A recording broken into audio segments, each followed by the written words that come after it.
When I started, I worked at, I started in radio in '73, and I worked there for a year, and they opened up a new TV station in Selma. And so I went to work there, and my GM there was a guy named Tommy Bond. And after, I don't know, 7 or 8 years, he came to WCBI and became GM here. Well, after he'd been here for, I don't know, several months, he called me and asked me if I wanted to come work for him again here. And at the time, I was behind the scenes directing the news.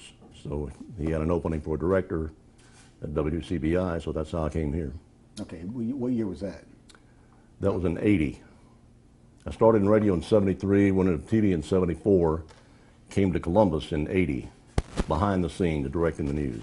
All right, so then you left, and then how did you end up paired with me?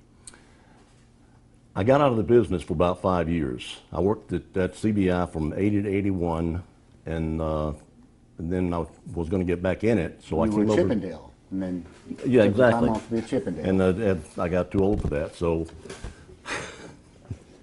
anyway, well, you make me lose my train of thought pretty easily.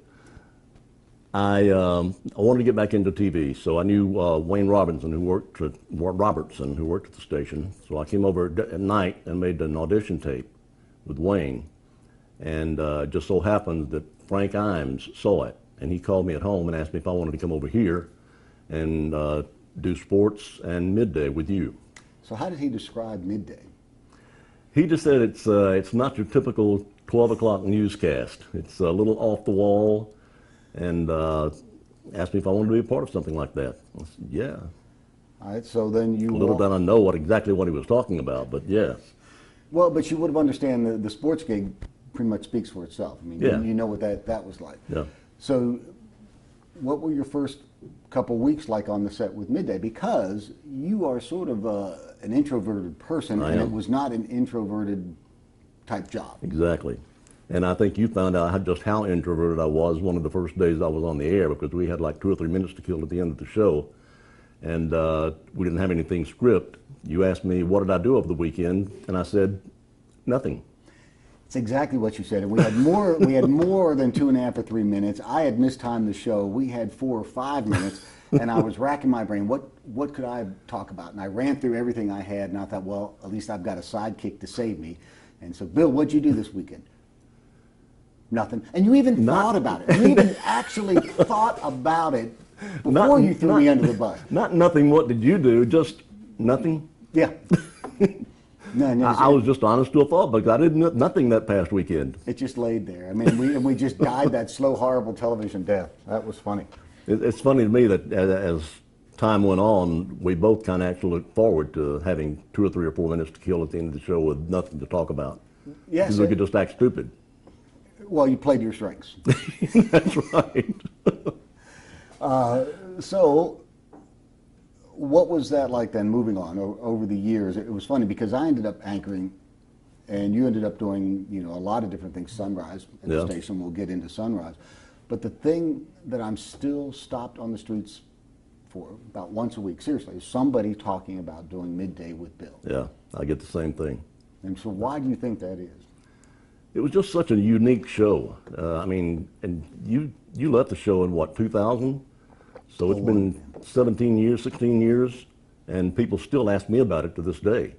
It was just so unique, and we did so many different things. It wasn't, you weren't gonna, if you wanted to see hardcore news, don't bother switching to WCBI at that time, because we were gonna do something off the wall. I mean, who does a show in a hot tub? That's right. Well, and have, what's his name from Lawrence Welk? Guy Hovis. Guy Hoven come over and sit on the couch, and we had somebody hiding behind the couch, blowing bubbles up so that they came up behind his head. He wasn't happy about that. No, he wasn't. And then we had the Scotty Allen from West Point, the Undertaker, come on and sing Tina Turner. Tina Turner, that's right. And I don't know if that's the time or it was another time when Don Culpepper lip-synced that a lady called and said, I'd rather watch dead animals than Jeffrey Brooks. Dead animals. So, anyway, it's surprising how that notoriety has lingered. But one quick story, we were asked to be the Grand Marshals with the Guin Christmas Parade. Yes, I think I know where you're going with this. So we got in the car, we go to Alabama, and we're driving in the Christmas parade, and it couldn't have been any better. Yeah. right? Everybody applauding. Hey, Jeffrey. Hey, Bill. Yeah. Candy, giving Yeah, out candy. exactly. We crossed Main Street. What happened? We rounded the corner, and apparently that side of the town didn't get cable. Nobody knew who the heck we were. And they were They not were happy just- that we. A look we were quite used to getting, but just not in those large numbers like that.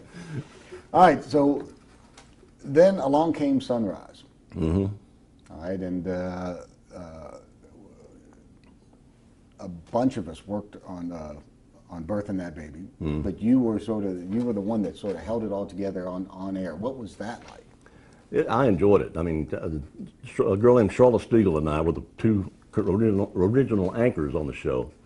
And in fact, the station even sent us to Atlanta to have a meeting with CBS to learn about morning news.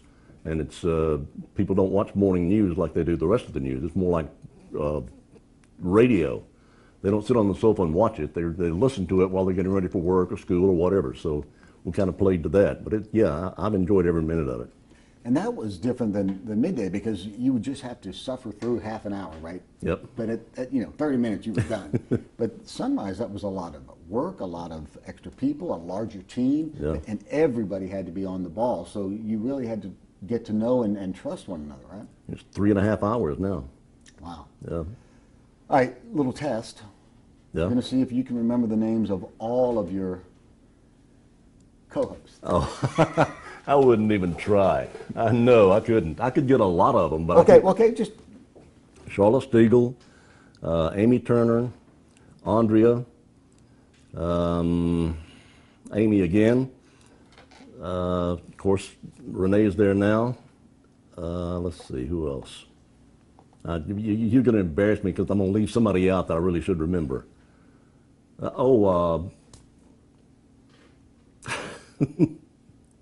I hate this question. Well, no, it's not a fair question. Emily Casulo. Oh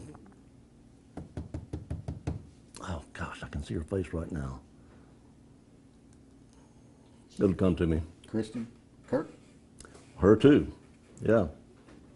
So it's a long list, but that just shows you the short shelf life of on-air talent in a market because it's Jackie constantly. Finch. Yep, you're constantly moving on, right? Yeah. For someone to have lasted, literally, I mean, decades in broadcasting, and particularly in one market, is pretty remarkable. So looking back on that, what's your take on that? I just never had any desire to leave. I mean, I enjoyed what I was doing. Do you think, gosh, where did the time go? Or do you think, what a great run? What goes through your head? Yeah, I think where does the time go? I mean, I've been doing Sunrise for 22 years and Midday for 31. So, yeah, I mean, it's hard to believe, and I don't know if I should say this on the air because I'm kind of giving away Andrea's age, but I started in broadcasting the year before Andrea was born.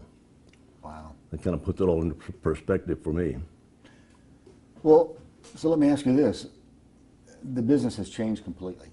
I tell folks that as soon as high definition came along, my career was ruined. As soon as you could really see what you were seeing on the screen, it was like my days were numbered in television. What changes have you seen? I mean, obviously it's become more of a business, and that's just the nature of the beast. Well, I mean, technically, there are too many changes to even name. I couldn't begin to name them all, but to kind of put it into perspective, when I started, all the news footage was shot on film. And in order to get any footage on the 6 o'clock news, we had a deadline of 3 o'clock in the afternoon because you had to get the film back to the station. We had a processor right there at the station, develop the film, splice it together. And then we went to our national news stories. We had like 2-inch videotape on huge reels that we'd take the feeds on. And kind of funny that we had a monitor there that they had headers that showed what the news story was about. And I'd sit there with a legal pad and a pen writing down those headers so I'd know what the stories were. And that's how I learned about Elvis's death. Something came up on the screen that said Elvis obit. And I said, what? So I went into the teletype room where we got the copy. And that's how I found out Elvis had died in '77. So you think these changes are for the better, for the worse? I mean, obviously we're getting stuff faster, but we're also getting bombarded from all sides, and it's hard to separate what's real and what's not. So what's your assessment of the way it is today, and What do you think of it? Oh, I think it's better now. I mean, I can't imagine the station now operating with a 3 o'clock in the afternoon deadline for news stories. So, I mean, you have to have, live coverage and up-to-the-minute news and that kind of thing. So I think it's much better now. But as you said, everybody has a camera now. So it's, Dan Rather had a book called The Camera Doesn't Blink. And that's true, because everybody has one now. All right, so toss out just some memories that you might have that come to mind. And we might be able to flesh them out, but just, and we talked about that Christmas parade. We did another Christmas parade together, and they gave us a check, which we politely tried to refuse. And then we get back to the station, and it was a $25 check. For us to split. To split, $12.50 each for being the grand marshals. And then the town called us the next Monday and said they made a mistake and asked for their money back. That money was for the judges. Yes, not for us. Had to, yeah. Wow. You'd think they just bite that bullet, but nope, they wanted their money back. We did another one where, of course, we were sitting on the back of a convertible, and as soon as we sat down, we heard the glass window on the back window break. Brand new convertible, a dealer gave us, I forget who it was, and we said it was in Macon. We were the grand marshals of the Macon Christmas parade, and we sat down on the convertible and busted the glass out and took it back to him. I don't know what happened. Oh, man, wow. Anything else come to mind? Well, the wrestling video still gets play on. Did a midday show on a strawberry field one time. Yes, we did. Yeah. Yeah. Wow. I went to Graceland. That's right. That's right. Had a couple of shows up in Graceland. I think it was the 10th anniversary of Elvis's death, maybe. Yeah. Well, when I get asked about it, you can pinpoint we did this, and we did this. But to me, the best times were when we had time to kill. Yeah. You knew that there might be a little chestnut of a story in there somewhere, and we could just sit there and have a conversation and talk. And you knew where I was going, you knew where to go with it, and I think that's what creates the memories with the viewers as well. I like the fact also that as we were talking, we would have sort of little inside jokes between each other, and we'd say something just sort of trying to crack the other one up, and the audience had no clue what we were talking about, but it was kind of fun just seeing you trying to hold back a laugh or whatever. Well, and quite often I was with the audience and didn't know what I was talking about, but that, that was part of it. That's neither here nor there. All right, so what's next now? You've still got some tread on the tires. What are you going to do? You certainly earned it. Whatever my wife tells me to. Okay, you finally learned that lesson, didn't you? It took me a while, but yeah, I finally learned it. So what are some of the things that the two of you want to do? Well, we love to travel, and we've traveled a good bit since we got married. So, and we have another trip planned we're working on another trip for next year. So we'll play that through and just kind of play it by ear from there on. Well, I know that folks say that Donna understands me, and so lets me do my thing. And Susan absolutely gets you, and has she does. been. And I've noticed. I met you. Your first date. You had was it a blind date? With Susan? Mm-hmm. Yeah. Well, a mutual friend of ours set it up, and I'd never met her, but it was at a golf tournament. In fact, it was the golf tournament, the memorial golf tournament for her late husband, and so I played in it, and she came up and introduced herself at the dinner that Saturday night. And who was playing the music? You were. Yeah, even now you still can't get me out of your life. Man. And of course, during your breaks, you were sitting at a table over to my right, just making different comments, and we had no alone time. No. You got a fly on your cheek. He won't eat much. I don't like him on my nose, though. Well, it's better than a cheek on your fly. Well, that's debatable. I think you'd probably want to cut that out, too. Is there anything else? Oh, I know. Talk about the Christmas gifts, the giveaways on. Oh man, yeah. How can we forget that? Yeah. All right. So somewhere along the line, there was a company in New York that would send you just thousands of dollars worth of toys if you would just read the tagline for the story or the toy on the air.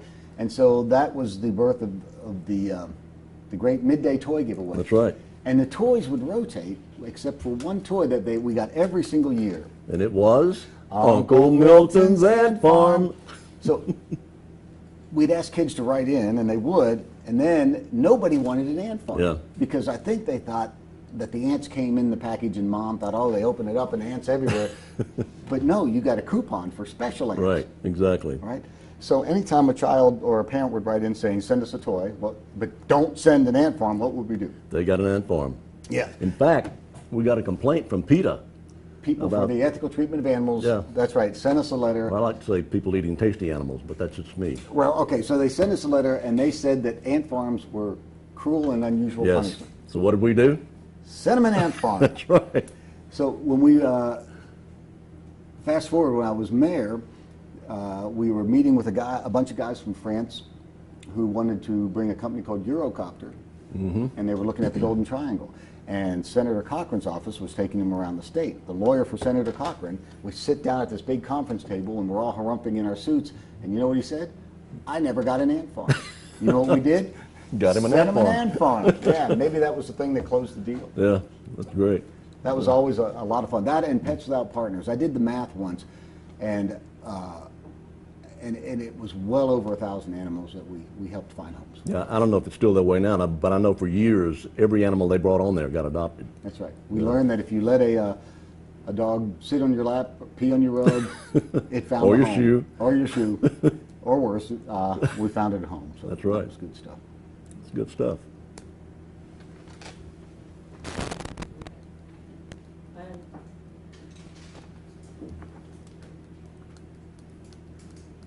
Any things that you can think of specific about Sunrise, whether it was the early days? I mean, did you ever oversleep? I Did I know you what? had a couple of deer. That Oh, wow. Oh, okay. All right. So, I don't think folks realize that you living in Columbus and having to do sunrise, or living in Starkville and having to do sunrise in Columbus, tell them what a typical sunrise day was for you as far as when the alarm went off and what you had to do. Oh, the alarm clock went off, it still does on Mondays, at 2 o'clock. And I would leave the house about 2:45, get to the station at 3:15, proofread everything and make whatever changes I needed to make. And of course, Renee goes on the air at 4:30, I go on the air at 5. And then there till 12:30. So most of us fuss about traffic coming in during rush hour. You had a problem with wildlife. Yes, I did. I'm not sure if that happened between Starkville and Columbus. I think it happened between Aliceville and Starkville. I mean, Aliceville and Columbus. Yeah, I was running late for work one day, and I tend to get a heavy foot occasionally. So I was, is there a statute of limitations on speeding? It should be if you didn't kill anybody. I killed the deer. That was about it. But there was a time, though, the best story of you coming in the morning was when you did get a ticket because you got stopped more than once. Yes, All right, I come got on. stopped Come twice. on, come on. This is Okay, I got stopped for speeding, and this state trooper politely let me go. He recognized me and let me go with a warning. So I took off and let him get out of my rearview mirror and thought, man, I got to get to work. I'm late. So I upped the speed a little bit more, got lighted again. A different state trooper pulled me over. He also let me go. He recognized me, and same thing, I let him get out of sight and took off. And meanwhile, the second trooper said, guess who I just stopped? Talking with the other trooper. He told him, and he said, well, I've stopped him too. So the first trooper came back and gave me a ticket this time. I'm not sure that's legal, but he gave me one anyway. I think it's legal if they want to. But he already let me go. Well, I guess finally, let me ask you this. I mean, you had a big impact on my life because of just how close we got, Well, not just absolutely. professionally, but personally. And again, I think that was what kept folks tuning in because they could tell that we genuinely liked each other. You can't fake that. All right. The audience will see it. My goodness, you have impacted literally tens of thousands of people over the 40 years. And I'm not kidding. I mean, think about that. Literally tens know. of thousands of people. When you're watching it early in the morning, you've got to want more than just the weather or the news. You've got to feel comfortable with someone. You got your pajamas on. You got your kids around the breakfast table. And how does it feel to have just been not just accepted, but welcomed into homes all over the viewing area for decades. You know, it's an old cliche, and I hate to say it, but the old thing about if I can put a smile on one person's face every day, that's worth everything. And it's absolutely true. It Well, means the world to me. You put a smile on my face for about 15 years, and it helped mold me into who I am today. And I'm 15 sure, years on the air, about 31 total. Yeah, but I didn't like you much after I left.